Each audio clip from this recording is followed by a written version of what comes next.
Hi children, here I am with a new chapter, Control and Coordination, that is from Biology class 10th, and this is the first part of the lecture. So I welcome you all to this very first lecture on Control and Coordination. And as you know me, I am Lavanya and I am here for this lecture on a very special demand. You will have another part of this lecture also. It's a long chapter, so I will conclude this in two parts. Okay? And before we start the lecture, I will start with this quote. It's a very beautiful quote that I have got. The expert in anything was once a beginner. So, for being an expert, for gaining the expertise, you need practice and hard work. So keep hustling, children. A day will surely come when you will be expert in whatever you wish to. So with this beautiful quote, should we start with today's lecture?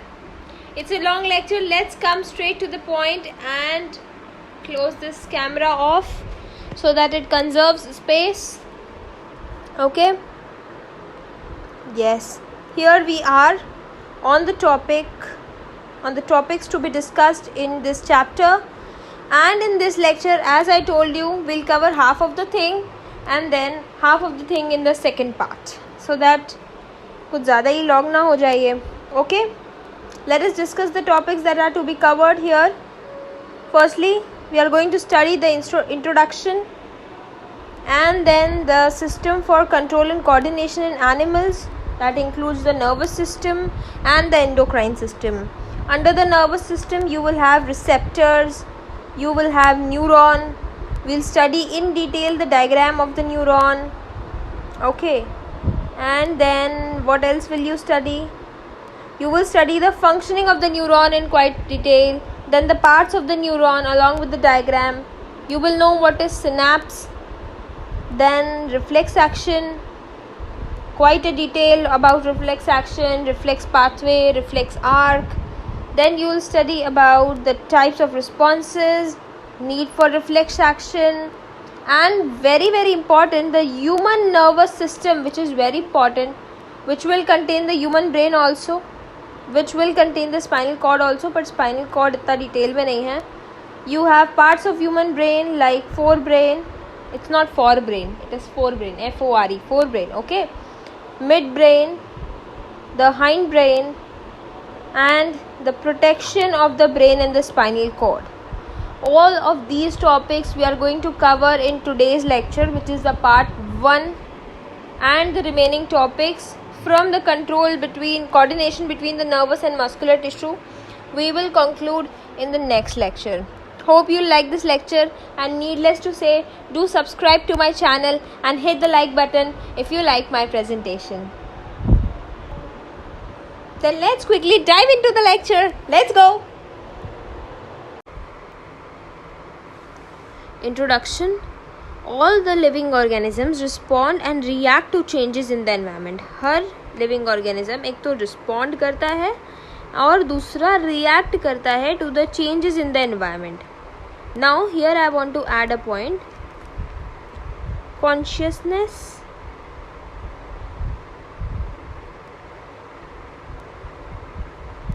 is the feature of all living beings, but self-consciousness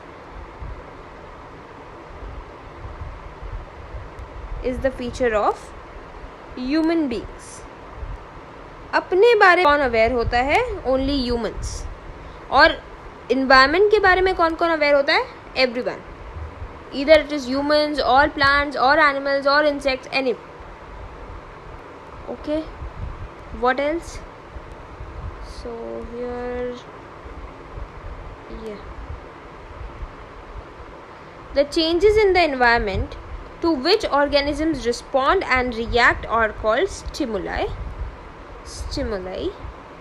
which is the plural of stimulus, such as heat, light, cold, sound, smell, touch, etc. कोई भी changes जो हमारे environment में होते हैं, light अगर बहुत ज़्यादा हो जाए, so we tend to cover our eyes. Heat अगर बहुत ज़्यादा हो जाए, we tend to switch on the fan. Cold ज़्यादा हो जाए, we respond to changes. What I mean is we react, we respond and react to the changes in the environment. Both plants and animals respond to the stimuli, but in a different manner. As plants cannot move, they will show some defenses or they will show some different behavioral patterns than animals, which can move and escape from their enemies.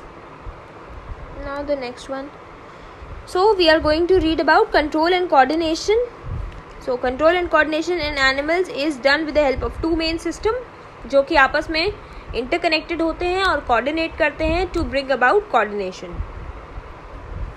The two systems which are going to coordinate in your body are called the nervous system and the endocrine system. Now nervous system can innervate only where nerves are present. जहाँ पे nerves present है वहाँ पे nervous system काम करेगा and it is a point to point system. Endocrine system वहाँ work करेगा जहाँ पे nerves present नहीं है. So basically यहाँ पे hormones will work. Hormones will work here और यहाँ पे कौन वर्क करेगा? नर्व्स वर्क करेगी. नर्व्स हर जगह तो है नहीं बॉडी में. You have hormones where nerves are not present. Also hormones will provide a slow mechanism of action, slow and long lasting action. और nervous system will be a quick reaction, like you have reflex action that we are going to study in the later part of the chapter. So now let us move forward to the nervous system, जो कि हमारी पहली main heading है. Wait for it. Now this is perfect. Nervous system. Control and coordination are provided by nervous system and the muscular tissues. अब इस nervous system के underneath you have this nervous tissue and the muscular tissue as well. Why? Because the nerves will end at a muscle. So even the muscles are here, they are present in this nervous system. So you will have the nervous tissue and the muscular tissues in the nervous system. Then nervous tissue is made up of an organized network. ये किसका बना हुआ है? एक organized network का बना हुआ है of nerve cells और neurons.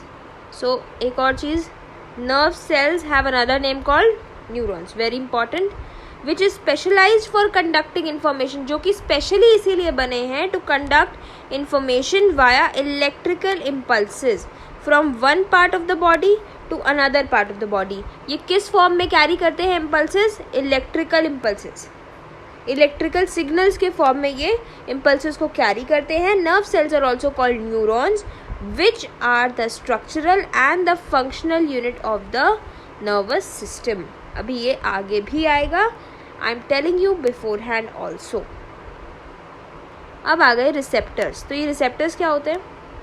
रिसेप्टर्स, इस नाम से क्या पता चल रहा है? द वन हु रिसीव, कोई भी चीज़ रिसीव करने वाला ही तो रिसेप्टर कहलाएगा. जो रिसीव करेगा, रिसीव जो सिग्नल पाएगा, प्राप्त करेगा, वही तो रिसेप्टर होगा. These are specialized tips. ये क्या है? Specialized tips हैं of some nerve cells that detect the information from the environment. जो information कैरी करती हैं, जो information कैच करती हैं, आप कहोगे जो information कैच करेगा from the environment are called receptors. Basically जो receive करे. They are located in our sense organs. ये basically होते कहाँ पर हैं? They are in your sense organs. Oh wait, sense organs में होते हैं. अब 5 सेंस ऑर्गन्स तो सबको पता होंगे. Eyes, ears, nose, tongue and skin.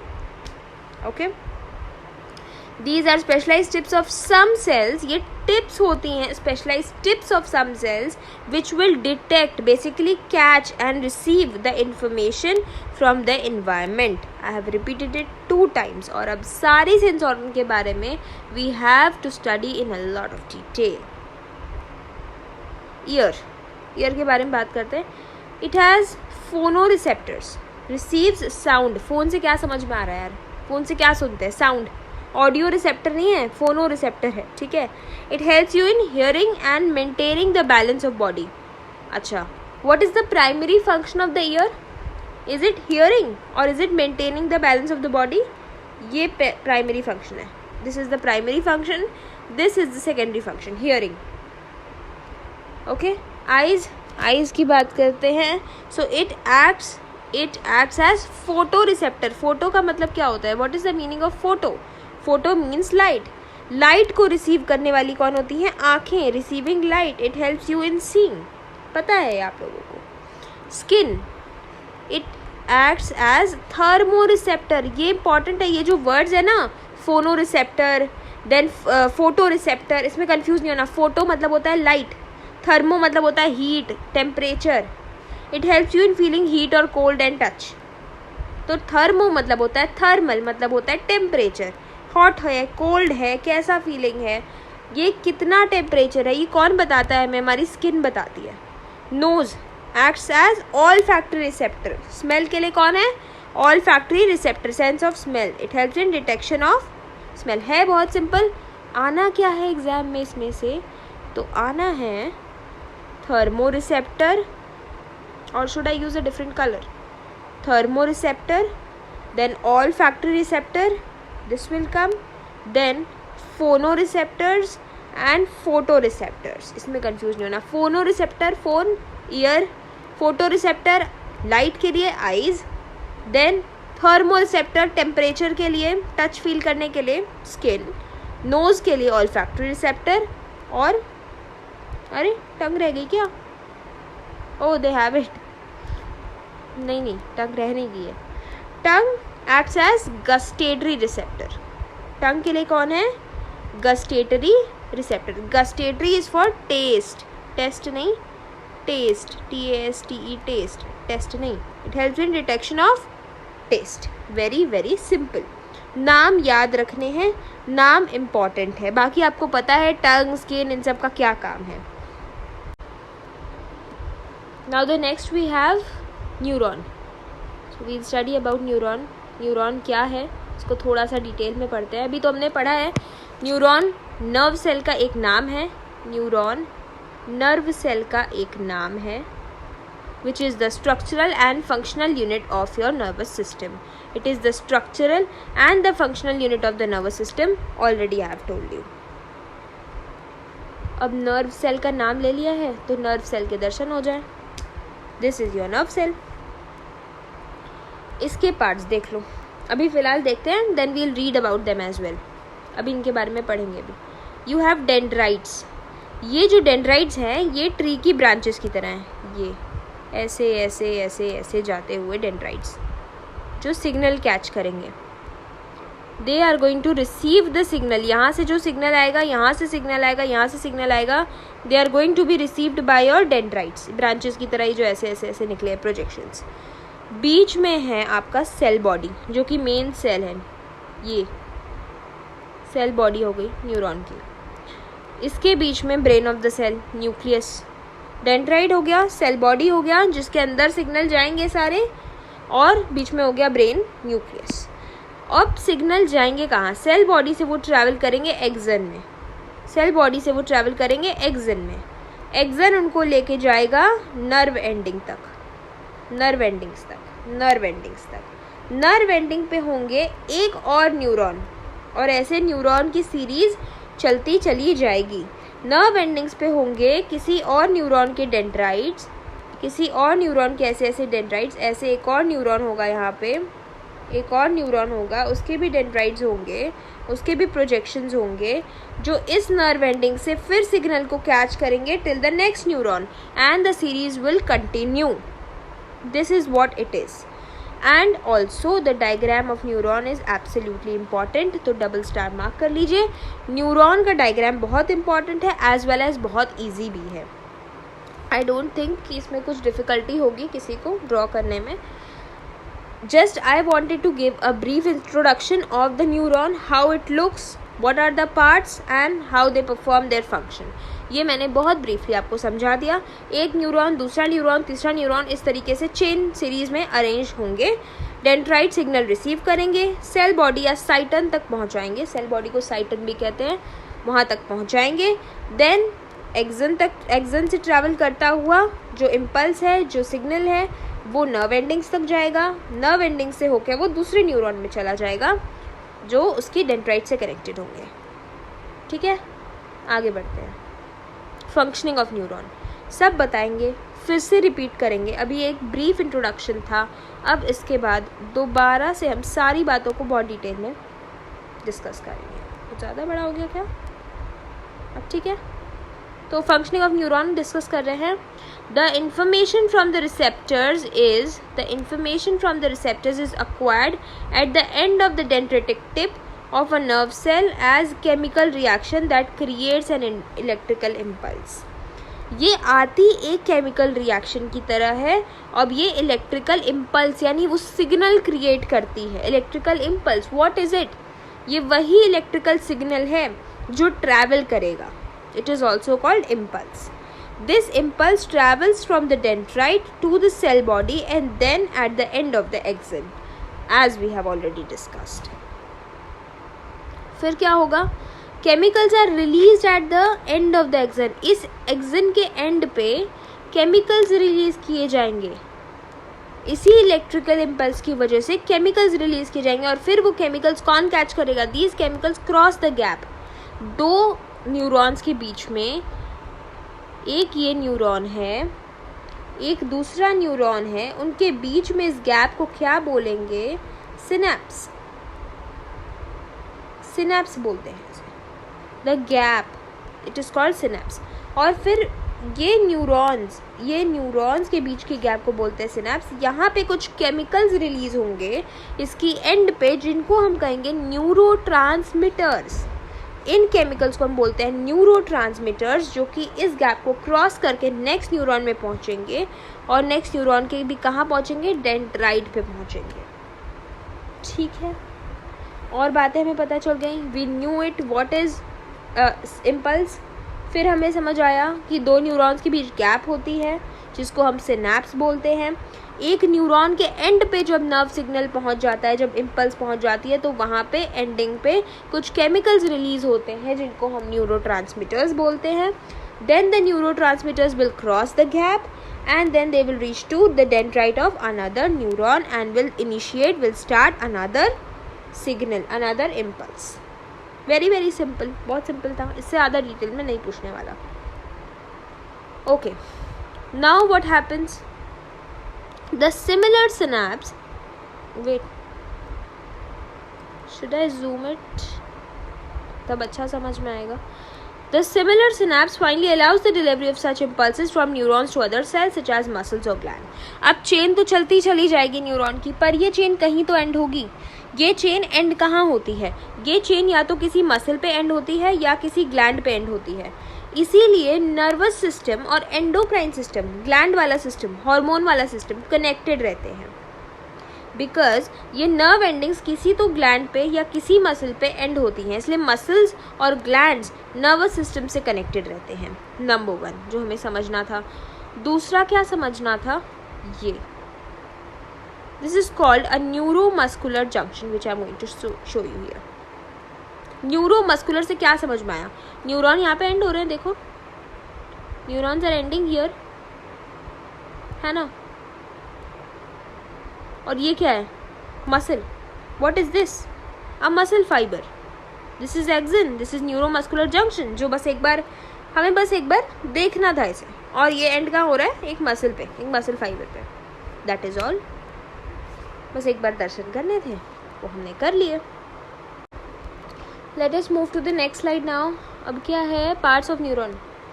एक second, let me zoom it. Parts of neuron अभी पढ़ा है, अभी अब तीसरी चौथी बार हम रिवाइज करने जा रहे हैं इसको। डेंड्राइट जो कि इंफॉर्मेशन अक्वायर करता है, या बेटर अगर हमें बोलना है इंफॉर्मेशन ना बोल के हम इम्पल्स बोलते हैं इसको। ये इम्पल्स या तो स्टिमुलस बोलो। अभी तो ये इम्पल्स हुई नहीं है क्योंकि अभी ये स्टार्ट नहीं हुई है टू ट्रैवल। तो जब ये ट्रैवल करना शुरू करेगी तब बेटर से impulse, otherwise you can call it stimulus, वो एक बेटर वे है। इन्फॉर्मेशन स्टिमुलस के फॉर्म में आती है जिसको डेंड्राइट कैच करता है। फिर क्या होता है? इन्फॉर्मेशन अक्वायर करता कौन है? Cell body. सेल बॉडी से इलेक्ट्रिकल इम्पल्स वो बन जाती है, और एक्चुअली वो इम्पल्स बनती है जो वो सेल बॉडी में घुसती है उसके बाद। अब वो बनेगी एक इम्पल्स। अब वो एक इलेक्ट्रिकल इम्पल्स है जो कि आगे ट्रैवल करेगी। कहाँ ट्रैवल करेगी? Come on. एक्सन में ट्रैवल करेगी यार, फिर नर्व एंडिंग्स में ट्रैवल करेगी, फिर सिनेप्स में क्रॉस करेगी. It is the longest fibre on the cell body which is called the axon. Axon क्या करता है? इलेक्ट्रिकल इम्पल्स को ट्रैवल कराएगा सेल बॉडी से डेंड्राइट तक, नेक्स्ट वाले न्यूरॉन के. पर नेक्स्ट न्यूरॉन के पहले कौन आ जाएगा? सिनेप्स आ जाएगी. सिनेप्स कौन होती है? गैप होती है between the nerve ending of one neuron and the dendrite of the other. Haven't we revised it? अब तो कितना क्लियर हो जाएगा यार. 4 times we have done it, 3-4 times. It is the gap between the nerve ending of the neuron and the dendrite of another neuron. Here the electrical signal is converted into chemical signal. इसी जगह पे synapse पे convert होता है. जो अभी electrical impulse था जो एक्सन से होता हुआ आ रहा था, अब वो बन जाएगा एक केमिकल सिग्नल. और जब वो पहुंचेगा नर्व एंडिंग पे तो फिर क्या होगा? न्यूरो ट्रांसमीटर्स रिलीज होंगे. न्यूरो ट्रांसमीटर्स केमिकल्स रिलीज होंगे जो कि फिर उस सिनेप्स को क्रॉस करेंगे. फिर वो किस में चले जाएंगे? नेक्स्ट न्यूरॉन के डेंड्राइट में. और फिर वो बन जाएगा, जैसी सेल बॉडी में गया फिर वो क्या बन गया? एक इलेक्ट्रिकल इम्पल्स. फिर आगे चलता गया एक्सन में एंड सो ऑन. इसी तरीके से चलता चला जाएगा टिल द टाइम कि वो किसी मसल या तो किसी ग्लैंड पे एंड कर जाए. Reflex action. Now you must have heard about or you must have read about this reflex action. Reflex action क्या होता है? हम लोग जनरल टर्म कॉमन टर्म्स में भी यूज़ कर लेते हैं. यार ये तो मेरे रिफ्लेक्स में है, ये मेरे रिफ्लेक्स में. इसका क्या मतलब है? To be in someone's reflex मतलब होता है बिना सोचे. ये तो मतलब मैं ऐसे ही कर लेता हूँ बिना सोचे. इसमें मुझे दिमाग नहीं लगाना पड़ता, इसमें मुझे सोचना नहीं पड़ता है. रिफ्लेक्स होता है जब आप बिना दिमाग लगाए बिना सोचे ऐसे ही कोई काम कर दें. कुछ भी, कोई काम, कोई एक्शन या फिर कोई भी चीज़ जो आप बिना दिमाग लगाए कर दें, which is very quick, sudden and immediate response of a body to a stimulus. किसी भी स्टिमुलस, किसी भी चेंज के लिए अगर आप कोई काम करते हैं बिना सोचे, बिना बहुत ज़्यादा उसमें दिमाग लगाए हुए, तो that is called a reflex action. It is very quick, it is sudden, it is immediate. Remember this, remember the terminologies. Quick होता है, सडन होता है, इमीडिएट होता है, आपको दिमाग नहीं लगाना पड़ता. For example knee jerk, withdrawal of hand on touching a hot object. आप किसी गर्म चीज़ पे हाथ लगा दें तो उसके बाद क्या आप सोचते हैं? बहुत देर तक सोचते रहते हैं क्या करूं क्या करूं, हाथ हटाऊं या ना हटाऊं, हटाऊं या ना हटाऊं. इस दुविधा में आप नहीं पड़े रहते, आप तुरंत हटा देते हैं हाथ को. तो ये बिना ये सोचना नहीं पड़ता हमें. इसमें हमें बहुत ज़्यादा कोई थिंकिंग अप्लाई नहीं करनी पड़ती. हाथ हटाना है नहीं हटाना है. या तो फिर हमारी आइज़ में अगर सडनली लाइट आ जाए, सडनली हम बहुत ज़्यादा किसी अंधेरी जगह से कोई रोशनी वाली जगह पहुंच जाएं, तो क्या होता है? अपनी आइज़ बंद कर लेते हैं या हम कवर करने की कोशिश करते हैं आइज़ को.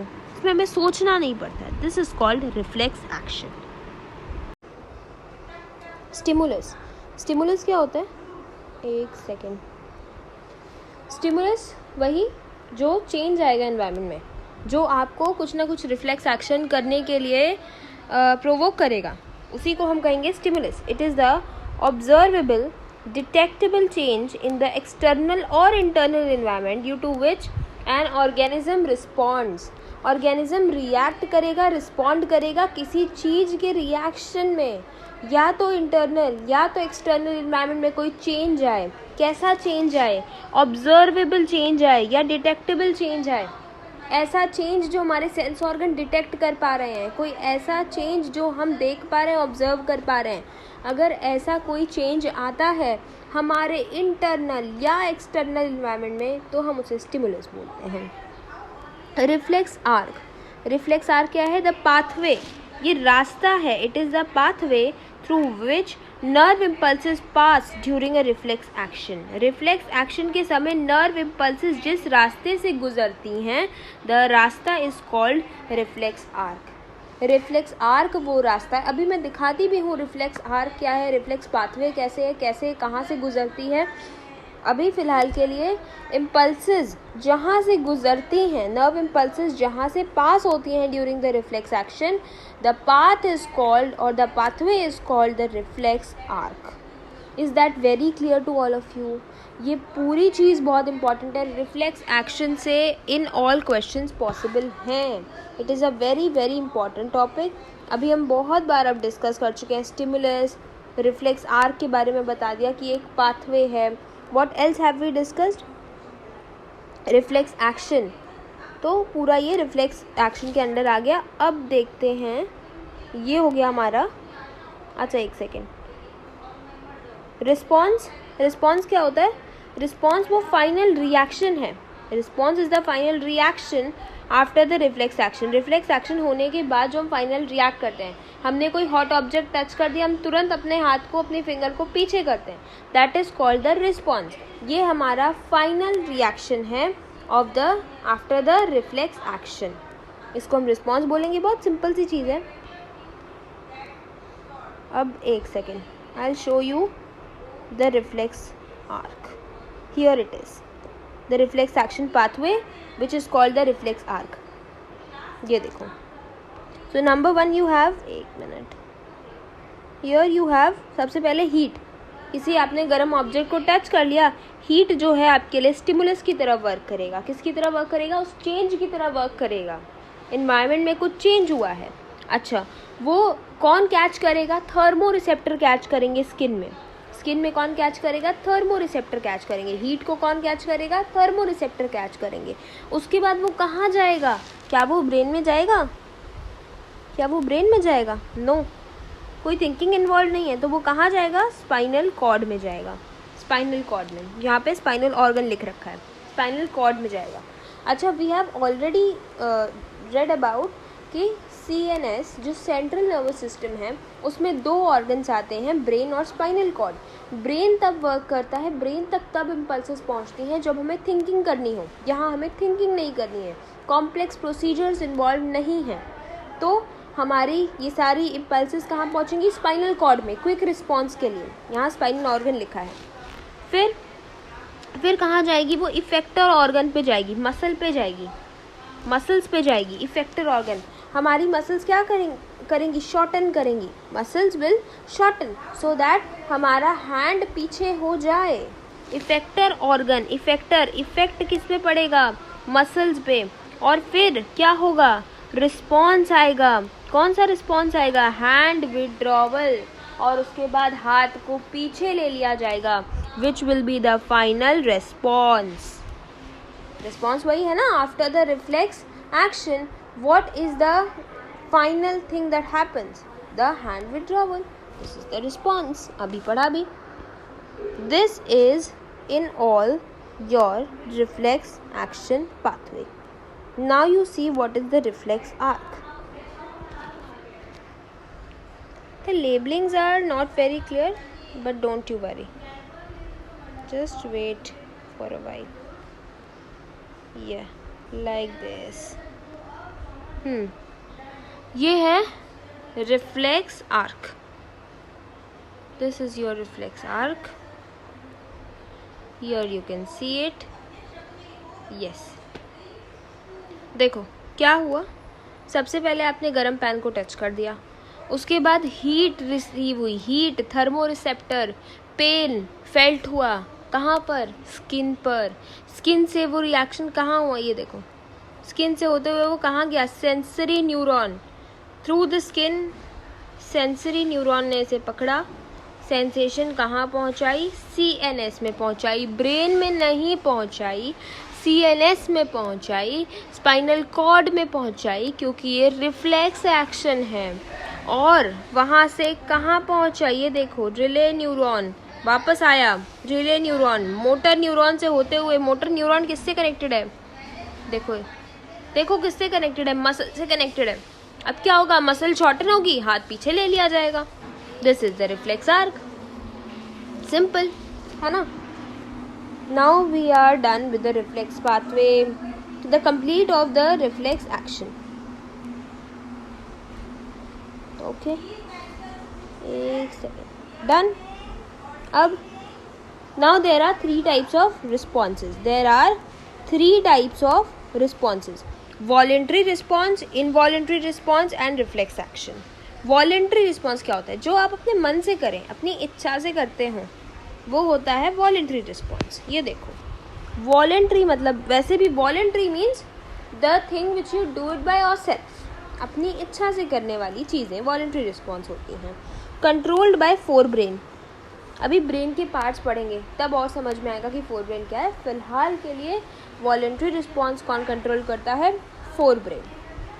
जैसे कि टॉकिंग, राइटिंग, लर्निंग, प्लेइंग, ये सारी चीज़ें जो आप अपने मन से करते हैं, वॉकिंग भी, स्टैंडिंग भी, सिटिंग भी, वो सारी चीज़ें फोर ब्रेन कंट्रोल करता है।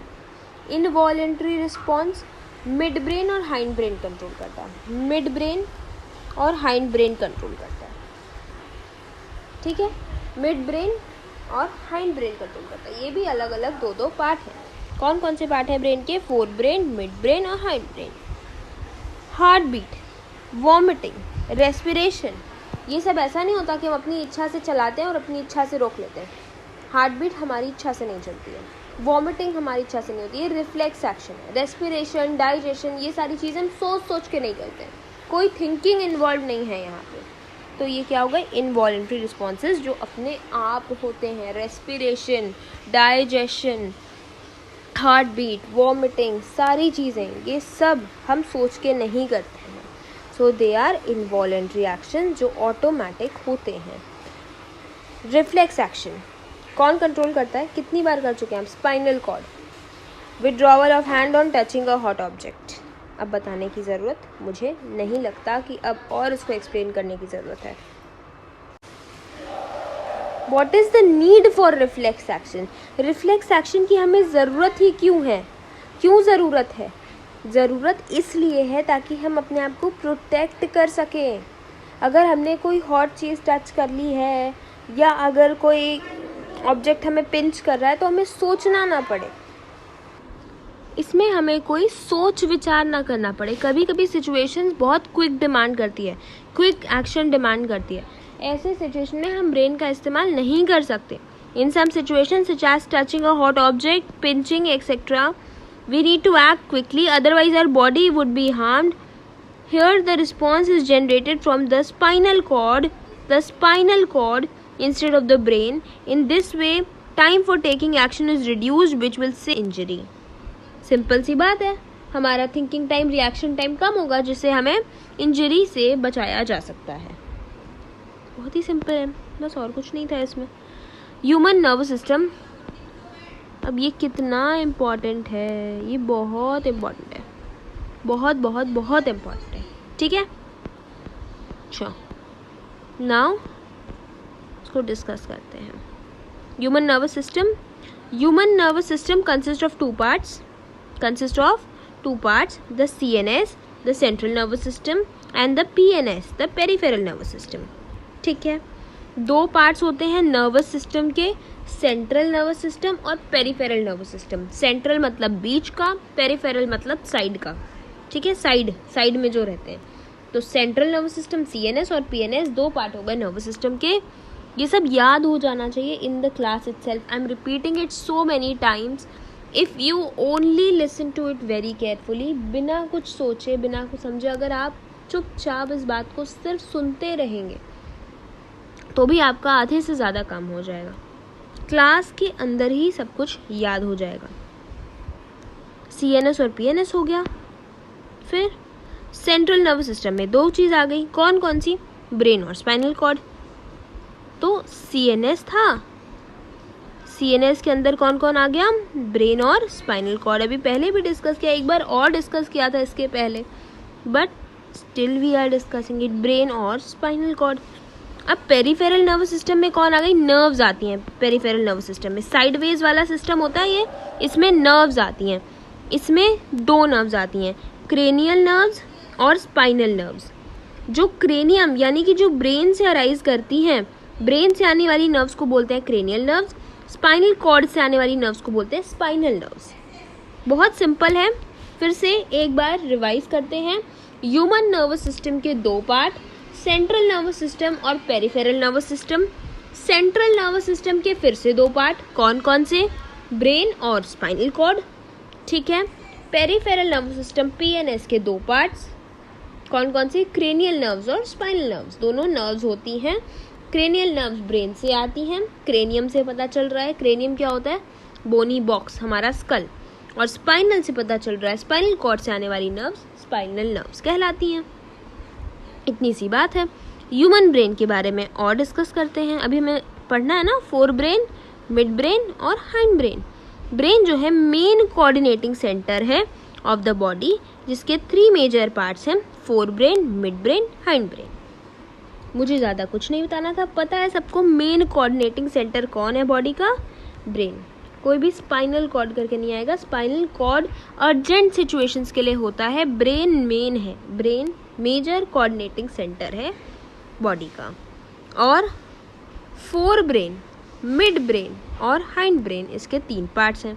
फोर ब्रेन मतलब, फोर मतलब क्या होता है आगे, मिड बीच का, और हाइंड मतलब पीछे का, पीछे का, ठीक है। अभी देखते हैं, ये हो गया ब्रेन, एक बार इसको देख भी लो आप लोग, ये देखो,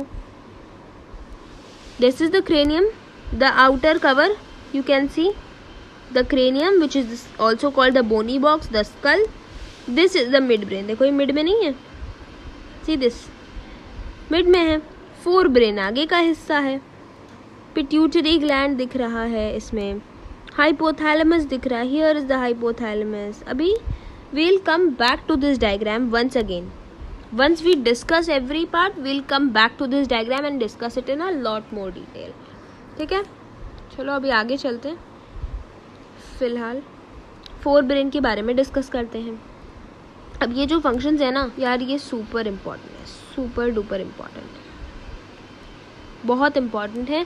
fore brain, midbrain, hind brain तीनों के फंक्शंस टू मच छोड़ के नहीं जाना है।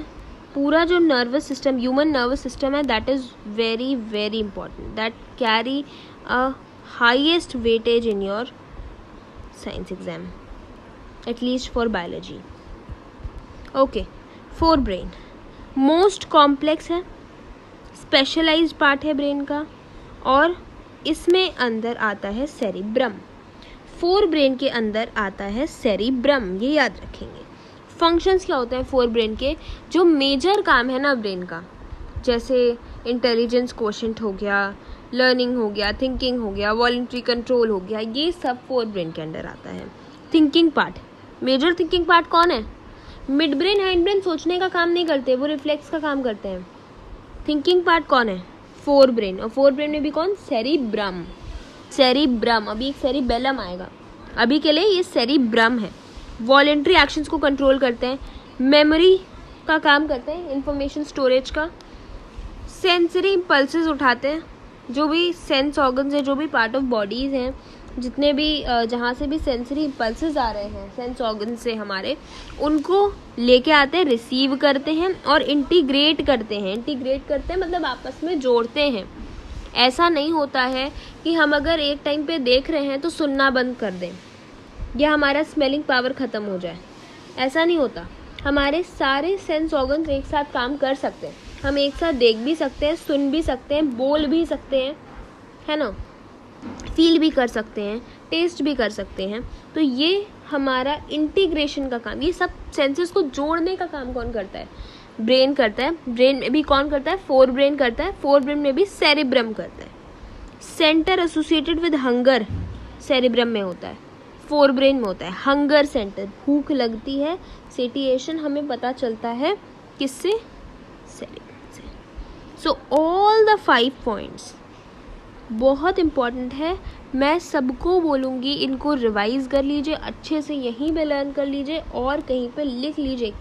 Keep noting down things because this chapter is absolutely important, it carries most of your weightage for the bio exam, the science part. Okay, late us move forward. Mid brain की बात करते हैं, fore brain के बाद आ गया mid brain. Mid brain का छोटा सा काम है क्या, इनवॉलेंट्री एक्शन कंट्रोल करता है। अभी तक वॉलेंट्री वाला कौन कर रहा था, फोर ब्रेन। इनवॉलेंट्री कौन करेगा, midbrain. Change in pupil size, reflex movements of head, neck, trunk, बिना सोचे जो मूव करते हैं वो कौन कराता है, मिड ब्रेन कराता है। प्यूपल साइज रेगुलेट, क्या हम अपने मन से करते हैं, जब लाइट में जाते हैं तो हमारी प्यूपल छोटी हो जाती है, प्यूपल छोटी हो जाती है ताकि कम लाइट या लिमिटेड लाइट एंटर करे। जब हम अंधेरे में जाते हैं तो हमारी प्यूपल्स डायलेट हो जाती हैं, बड़ी बड़ी हो जाती हैं. How does this happen? Due to midbrain. Hindbrain के भी 3 पार्ट हैं. अब समझ आया इतना इम्पोर्टेंट क्यों है, इतने सारे पार्ट्स हैं इसके. हाइंड ब्रेन के भी 3 पार्ट हैं. कौन कौन से पार्ट हैं? एक सेकेंड. सेरिबेलम, मेड्यूला और पॉन्स. सेरिबेलम, सेरिब्रम नहीं, सेरिबेलम, मेड्यूला और पॉन्स. ये बैलेंसिंग में काम करता है. सेरिबेलम पोस्चर कंट्रोल करता है. How can we ride a cycle, a bicycle. तो ये बाइसिकल कैसे हम चला पाते हैं? ड्यू टू सेरिबेलम, क्योंकि वो बैलेंस बनाने में, बॉडी बैलेंस बनाने में काम करता है. पोस्चर मेंटेन करने में हेल्प करता है. स्टार्टिंग में हमें सीखना पड़ता है बाइसिकल, पर बाद में क्या हम ऐसे ही चला सकते हैं. It comes in our reflex. How does it happen? क्योंकि हमारा सेरिबेलम ट्रेन हो चुका है for riding that bicycle. Precision of voluntary action. Precision of voluntary action मतलब एक्शन तो वॉलेंट्री है, पर हमें सोचना नहीं पड़ता. Again we do not have to involve thinking in it. Like picking a pen उठाने के लिए यार हम फटाक से उठा लेते हैं, और उसका प्रिसीजन, उसको जैसे हम पकड़ते हैं, once we are trained in it, now we do not need any guidance. Next we do have this medulla.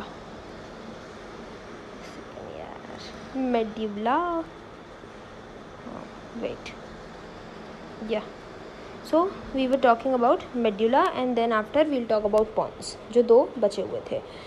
Controls involuntary action, ये भी involuntary action control करता है. and for example blood pressure, salivation and vomiting. so blood pressure, salivation हो गया, vomiting हो गया, जिसके लिए हमें सोचना नहीं पड़ता. अगेन रिफ्लेक्सेस ज़्यादा ही थिक हो गई पेन. रिफ्लेक्स, हाँ this is good. So reflexes हो गए, जैसे कि वॉमिटिंग, सैलिवेशन. कोई भी टेस्टी खाना आया सामने, मुंह में पानी भरना शुरू, which is salivation. Blood pressure which also is involuntary. Pons क्या करता है? ये भी इनवॉलेंट्री एक्शन. कौन कौन से? जैसे regulation of respiration, deep respiration, deep breaths जब हम लेते हैं, या फिर जब हम सांस रोकते हैं अपनी, when we hold our breath. ये सब क्या है? These actions are controlled by pons. और पॉन्स का पूरा नाम क्या है? Pons Varolii and medulla oblongata. So medulla oblongata and pons Varolii. That is all. खत्म बात. Protection of brain and spinal cord. Since these organs are very, very, very important, they are vital for our living. That is why our body needs protection for them. Brain के लिए protection क्या है? Brain is protected by a fluid-filled balloon which acts as a shock absorber and is enclosed in the cranium or brain box or skull. तो brain के लिए protection, पहला तो उसको एक balloon में ऐसे फ्लूइड फिल्ड किया गया वो बलून, और उसको कहते हैं हम CSF से फिल्ड है. मतलब ब्रेन जो है ना, सपोज दिस इज ब्रेन, इसके बाहर बहुत सारी पहले तो मेनिंजेस हैं, कवरिंग्स. इन कवरिंग्स में भरा हुआ है fluid which is CSF, cerebrospinal fluid. तो ब्रेन बेसिकली घिरा हुआ है ऐसी मेम्ब्रेन से, ऐसी मेनिंजेस से, जिनके अंदर फ्लूइड भरा हुआ है, जो कि शॉक एब्जॉर्बर की तरह काम करता है. कभी झटका ना लग जाए, कभी सर पे झटका लगे तो ऐसा नहीं होता तुरंत ब्रेन डैमेज. छोटे मोटे झटके वो रेजिस्ट कर सकता है. क्यों? क्योंकि ये शॉक एब्जॉर्बर की तरह काम करता है और एक बोनी बॉक्स में बंद है, जिसे हम कहते हैं क्रेनियम या स्कल या फिर ब्रेन बॉक्स. ये हो गया ब्रेन का प्रोटेक्शन. अब आता है स्पाइनल कॉर्ड का प्रोटेक्शन कैसे होता है. तो स्पाइनल कॉर्ड का प्रोटेक्शन वर्टिब्रल कॉलम से होता है. वर्टिब्रल कॉलम, जिसको हम बैकबोन भी बोलते हैं, backbone. Spinal cord basically backbone के अंदर से जाता है. These are the vertebrae, these are the rings जिनके बीच से होके स्पाइनल कॉर्ड जाती है. और उसे प्रोटेक्ट करते हैं वर्टिब्रेज, जो छोटी छोटी वर्टिब्रेज हैं वो मिलके क्या बनाते हैं, वर्टिब्रल कॉलम या बैकबोन. अच्छा, I have one general question for you. How many vertebrae are there in an adult vertebral column? Tell me, come on. Adult vertebral column में कितने होते हैं और चिल्ड्रन में कितने होते हैं? बच्चों में कितने होते हैं और एडल्ट में कितने होते हैं? So the answer I am giving is, adult में होते हैं 26, चिल्ड्रन में होते हैं 33. बाद में कुछ वर्टिब्रे फ्यूज़ करके एक हो जाते हैं, तो इसलिए एडल्ट में उनका नंबर कम रह जाता है. Okay, now we will not talk of much more detail कि कौन से वर्टिब्रे फ्यूज़ करते हैं, इतना काफ़ी है as of now. Now coordination between nervous system. So we'll start this in the next lecture. I hope you liked my presentation. If so, do consider liking, commenting, sharing it with your friends and subscribe to my channel. Thank you. Bye bye.